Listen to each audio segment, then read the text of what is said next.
Tatizo la kushindwa kurudia raundi ya pili baada ya kumaliza raundi ya kwanza linasababishwa na vitu vingi. Moja ya visababishi vikubwa ambavyo vinapelekeaga ile hali ya mwanaume kushindwa kurudia raundi ya pili ni matatizo ya kisaikolojia. Mwanaume unapokuwa una hofu, una wasiwasi, una uoga, okay? Manake hisia za mapenzi baada ya kumwaga raundi ya kwanza zitachelewa kutokea. Kwa nini? Kwa sababu una hofu, una uoga, okay? Una msongo wa mawazo. Msongo wa mawazo, hofu, uoga vinatokea kwenye ubongo. Na tukiangalia ubongo ndio unaotengeneza hisia za mapenzi. Kwa hiyo kutakuwa na muingiliano wa hisia za mapenzi na hofu au uoga. Kwa hiyo moja kwa moja utajikuta unachelewa kurudia raundi ya pili au kushindwa kabisa kurudia raundi ya pili. Lakini bado hali inaweza kusababishwa na tabia ambazo unazifanya au uliwahi kuzifanya uko awali, okay? Kuangalia video za ngono kuna athiri kwa kiwango kikubwa ubongo, okay?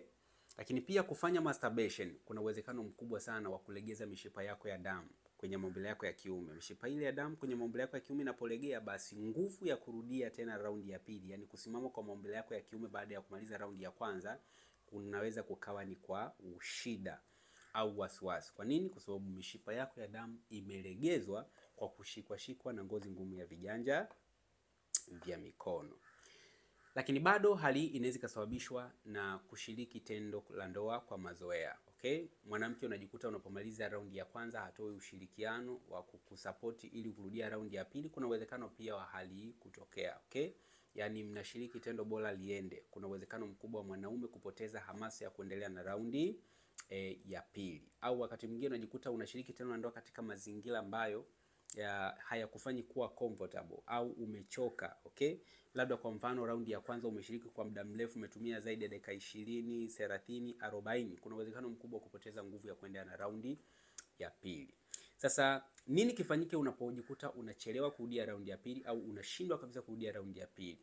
Mara nyingi nimekuwa nikishauri, lakini hapa narudia tena. Ukijiona unashindwa kurudia raundi ya pili, nenda bafuni mwanaume, kaoge maji ya baridi, then rudi kitandani kwa dakika chache. Ukikaa karibu na mwenza wako utajikuta unapata tena hamasa ya kuendelea na raundi ya pili. Maumbile yako yanasimama automatic, okay?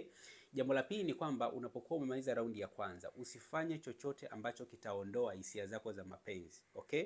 Unapokuwa unashika simu au labda unachezea laptop au kuna chochote ambacho unakizungumza ambacho hakihusiani na kuendelea kushiriki tendo la ndoa, kuna uwezekano mkubwa kujikuta unapoteza hamasa au uwezo wa kurudia tena raundi ya pili. Kwa hiyo fanya hivyo vitu ambavyo nimekuelekeza, lakini pia utumie matunda, mboga